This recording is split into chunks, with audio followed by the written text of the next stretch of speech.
Hello दोस्तों, स्वागत है आप सभी का हमारे चैनल पर, जहां हम करंट अफेयर्स को कवर करते हैं। और आज ऐसी ही एक और न्यूज़ को हम कवर करेंगे जिसमें भारत और चाइना एक बार फिर से आमने सामने आकर खड़े हो गए हैं। जहां चाइना अपने सीमा विस्तार में इतना लगा हुआ है कि हर क्षेत्र को, हर देश को अपने क्षेत्र में मिलाने की कोशिश करता है। एक बार फिर से जो चाइना है उसने अरुणाचल प्रदेश को अपना क्षेत्र बताया है। तो आइए देखते हैं कि खबर क्या आ रही है, क्यों चाइना ऐसा कर रहा है, क्या इसका मकसद है। तो भारत, चीन और अरुणाचल प्रदेश विवाद एक बार फिर से न्यूज़ में आ गया है। जो अरुणाचल प्रदेश है उसको चाइना हमेशा अपना हिस्सा बनाने की कोशिश में लगा रहता है, और फिर से एक बार यही हरकत की है चाइना ने। तो ये है हमारा भारत, और ये है इसका एक राज्य जो कि अरुणाचल प्रदेश, सबसे पूर्वी राज्य। और यह है चाइना, चाइना से मिलती है इसकी बाउंड्री। तो इसको चाइना अपना क्षेत्र बताता है, कहता है कि अरुणाचल प्रदेश जो है वो भारत का नहीं बल्कि चाइना का हिस्सा है। तो खबर क्या आ रही है, चीन ने अरुणाचल प्रदेश में जन्मी महिला का पासपोर्ट इनवैलिड बताया। कहा यह राज्य चीन का हिस्सा है। महिला ने मोदी से शिकायत की, भारत ने इसका विरोध भी जताया। जो महिला हैं, भारतीय मूल की महिला हैं पैम वांगजोंग थांगडॉक। तो इन्होंने, ये थी शंघाई वाले जो एयरपोर्ट है वहाँ पर थी ये। तो वहाँ पर जो वहाँ के अधिकारी थे, इनका पासपोर्ट छीन लिया जाता है वहाँ पर। इनसे बहुत सारे सवाल जवाब किए जाते हैं। और जो भारतीय चीन के अधिकारी थे, चीन के अधिकारियों ने कहा कि अरुणाचल प्रदेश भारत का हिस्सा नहीं है बल्कि वो चीन का हिस्सा है। हम भारतीय शुद्ध हिंदी बोलते हैं, जो कि इन्होंने पलटवार में कहा। अरुणाचल की बेटी का चीन को करारा जवाब, भारतीय पासपोर्ट को बताया था अवैध। चीन ने जो भारतीय पासपोर्ट था उसको अवैध बता दिया था कि ये कोई पासपोर्ट नहीं है। लेकिन इन्होंने पलटवार में जवाब देते हुए कहा कि हम भारतीय शुद्ध हिंदी बोलते हैं और हम भारतीय मूल के ही निवासी हैं।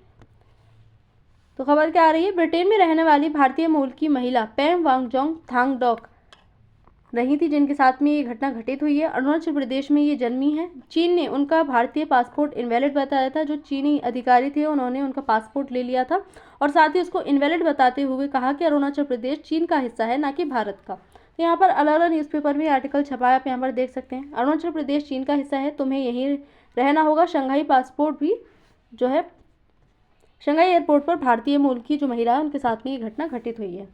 तो विवाद की शुरुआत कैसे होती है, पैम शंघाई एयरपोर्ट पहुंचती हैं। वहां चीनी इमिग्रेशन अधिकारियों ने अरुणाचल प्रदेश का चीन का हिस्सा है इस तरह की उनसे बातें कहीं, इसलिए आपका पासपोर्ट अवैध माना जाता है। उनका जो पासपोर्ट था पैम का, उसको अवैध घोषित कर देते हैं और अरुणाचल प्रदेश को चीन का हिस्सा बताते हैं। पैम को घंटों तक एयरपोर्ट पर रोक कर रखा जाता है, उनसे बहुत सारे सवाल जवाब किए जाते हैं। साथ ही जो उनका पासपोर्ट है उसको भी इनवैलिड बताते हुए उसको छीन लिया जाता है। महिला की शिकायत, जो पैम थी, उन्होंने फिर शिकायत की। चीनी अधिकारियों ने तंग किया और घंटों तक पूछताछ की। पैम ने भारतीय प्रधानमंत्री नरेंद्र मोदी को भी शिकायत भेजी है। उन्होंने इसे अपमानजनक और मानसिक उत्पीड़न भी बताया है कि किस तरह से एक यात्री के साथ मानसिक उत्पीड़न और अपमानजनक इस तरह का व्यवहार किया गया है। तो अरुणाचल प्रदेश को अपना क्यों बताता है चीन, क्या इसका इतिहास रहा है, क्यों आखिरकार जो चीन है वो अरुणाचल प्रदेश को अपने क्षेत्र में मिलाने की कोशिश में लगा रहता है। तो चीन का कहना है कि अरुणाचल प्रदेश तिब्बत का हिस्सा था। जो तिब्बत है हमारे देश से मिला हुआ ही है, जो चीन में अब शामिल हो चुका है, क्योंकि अब तिब्बत जो है वो चीन का हिस्सा बन चुका है। तो उस हिसाब से जो अरुणाचल प्रदेश है वो भी अब चाइना का हिस्सा है। तो चाइना अरुणाचल प्रदेश को अपना क्षेत्र बताता है। 1914 में एक संधि होती है, एक समझौता, जिसमें जो शिमला समझौता है, शिमला समझौता के नाम से इसको जानते हैं। जब ब्रिटिश रूल था भारत में, उसी टाइम पर ये समझौता हुआ था। भारत, तिब्बत और चीन के बीच में शिमला समझौता हुआ, जिसमें मैकमोहन जो रेखा है उसको सीमा बनाई गई थी भारत और चीन के मध्य में। तो इस सीमा से ही क्षेत्र बटे थे। तो जो अरुणाचल प्रदेश है उसको भारत का हिस्सा घोषित किया गया था। लेकिन अब जो चीन है, चीन इसको नहीं मानता। चीन कहता है ये अवैध है, हम इसको नहीं मानते, ऐसी कोई सीमा रेखा नहीं है। दूसरा, इसका जो सामरिक महत्व है, सामरिक महत्व चीन के लिए बहुत महत्वपूर्ण है अरुणाचल प्रदेश, क्योंकि इससे बहुत सारे देशों की सीमा मिलती है। और जो चीन है वो अपनी सीमा का विस्तार करना चाहता है, जिसके लिए वो अरुणाचल प्रदेश को अपने क्षेत्र में मिलाना चाहता है। चीन अरुणाचल प्रदेश को अपने सामरिक महत्व के लिए महत्वपूर्ण मानता है। धार्मिक कारण भी है यहाँ पर दलाई लामा, क्योंकि जो अरुणाचल प्रदेश है वो तिब्बत से लगता है। तिब्बत में जो दलाई लामा है, जो धार्मिक गुरु हैं, उन्हीं की हम कहेंगे थोड़ी चलती है। तो जो चीन है, चीन ने जो तिब्बत है, तिब्बत वाले क्षेत्र पर अपना कब्जा कर लिया है। तो वो अरुणाचल प्रदेश को भी अपने क्षेत्र में मिलाने की कोशिश करता है। संसाधन और भूभाग तो यहाँ का है ही महत्वपूर्ण, क्योंकि यहाँ पर नदी बहती है, वो भी ब्रह्मपुत्र नदी। और भूभाग, क्योंकि यहाँ पर जो नदी है, नदी से काफ़ी अच्छी कृषि वगैरह हो जाती है यहाँ पर। और दूसरा, यहाँ पर घने बसे जंगल हैं, जिसकी वजह से जो चीन है वो इसको हड़पना चाहता है। भारत का स्पष्ट रुख किस तरह का रहा, तो भारत शिमला समझौते को वैध मानता है, जिस तरह से चाइना इसको अवैध मानता है कि शिमला समझौता कोई शिमला समझौता नहीं है, हम नहीं मानते, कोई सीमा नहीं है ऐसी, लेकिन भारत इसको वैध मानता है, इसको वैलिड मानता है। अरुणाचल प्रदेश ऐतिहासिक रूप से भारत का हिस्सा है और हिस्सा था और हिस्सा ही रहेगा। लोग स्वयं को भारतीय मानते हैं। भारत का साफ तौर पर कहना यह है कि अरुणाचल प्रदेश के जो वहाँ के लोग हैं, वहाँ की जनता है, वो खुद को भारतीय कहते हैं। इसीलिए अरुणाचल प्रदेश जो है वो भारत का हिस्सा है, ना कि चीन का। चीन का दावा किस तरह का रहा, तो चीन लंबे समय से दावा करता है कि अरुणाचल प्रदेश उसका हिस्सा है। भारत के नागरिकों के पासपोर्ट पर सवाल उठाना और रोकना चीन की रणनीति का हिस्सा माना जा रहा है। जिस तरह से चीन अरुणाचल प्रदेश को अपने देश में शामिल करने की कोशिश करता है, यह कूटनीतिक तनाव बढ़ने की कार्यवाही बताई जा रही है। जिस तरह की चीन ने इस तरह की जो हरकत की है कि पासपोर्ट छीन लिया, उसको इनवैलिड बता दिया, ये साफ तौर पर दिखाई दे रहा है कि इससे राजनीतिक तनाव और कूटनीतिक तनाव जो है वो बढ़ेगा दोनों देशों के बीच में। भारत की प्रतिक्रिया किस तरह की आई, तो भारत ने कड़ा विरोध जताया है इसका। भारत का स्पष्ट जो बयान आया है, भारत ने कहा है कि अरुणाचल प्रदेश भारत का अभिन्न अंग है, था और हमेशा रहेगा। अरुणाचल प्रदेश भारत का ही हिस्सा है ऑफिशियली।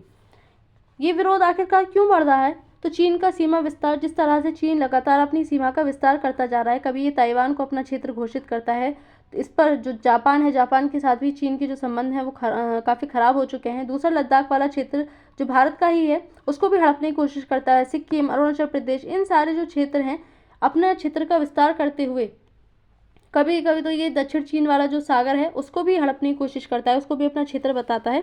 तो अपनी सीमा विस्तार ये इतना करना चाहता है कि हर देश को हड़पने की कोशिश करता है। अरुणाचल पर दावा ये जताता है राजनीतिक प्रतिस्पर्धा, क्योंकि भारत और जो चीन है उसके बीच में राजनीतिक प्रतिस्पर्धा हम देखते रहते हैं। हर क्षेत्र में भारत चाइना के साथ कंपटीशन में उतर रहा है, तो उससे भी जो दोनों के संबंध हैं वो काफ़ी ज़्यादा खराब रहते हैं और ये सीमा विवाद तो दोनों के मध्य चलता ही रहता है।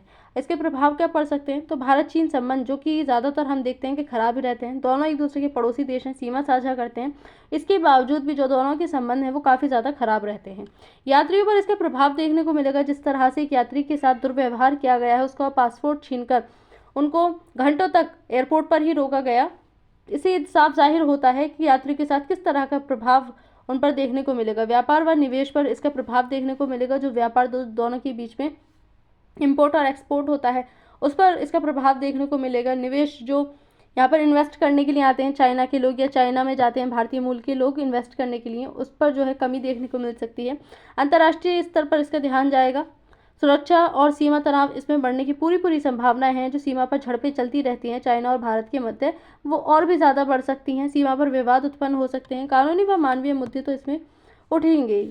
अंतर्राष्ट्रीय प्रतिक्रिया क्या आई है, तो सोशल मीडिया पर जिस तरह से ये घटना ट्रेंड कर रही है, लगातार इस पर कमेंट आ रहे हैं। भारतीय समुदाय ने पैम का समर्थन जताया है। मानवाधिकार संगठनों ने सवाल उठाए हैं। जिस तरह से एक यात्री के साथ इतना दुर्व्यवहार किया गया है, तो मानवाधिकार जो संगठन है वो भी इस पर प्रश्न उठा रहे हैं कि इस तरह का किसके पास अधिकार है कि किसी यात्री के साथ ऐसा व्यवहार किया जाए।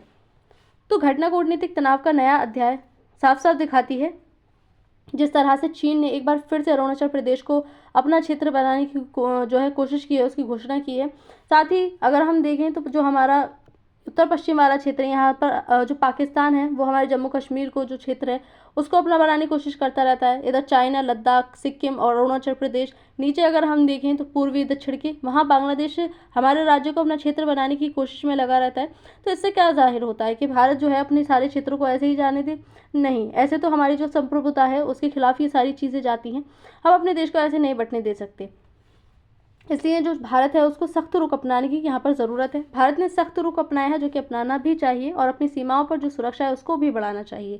चीन का रवैया अंतर्राष्ट्रीय कानून के विपरीत है। जिस तरह से चीन ने हरकत की है एक बार फिर से, वो साफ तौर पर दिखाता है कि चीन ने अंतर्राष्ट्रीय कानून का उल्लंघन किया है, और इसके लिए जो है अंतर्राष्ट्रीय स्तर पर जो वैश्विक संगठन है उन पर इसकी आवाज़ उठाई जानी चाहिए। जो चीन हरकत करता रहता है, कभी किसी क्षेत्र को अपना बताता है तो कभी किसी क्षेत्र को।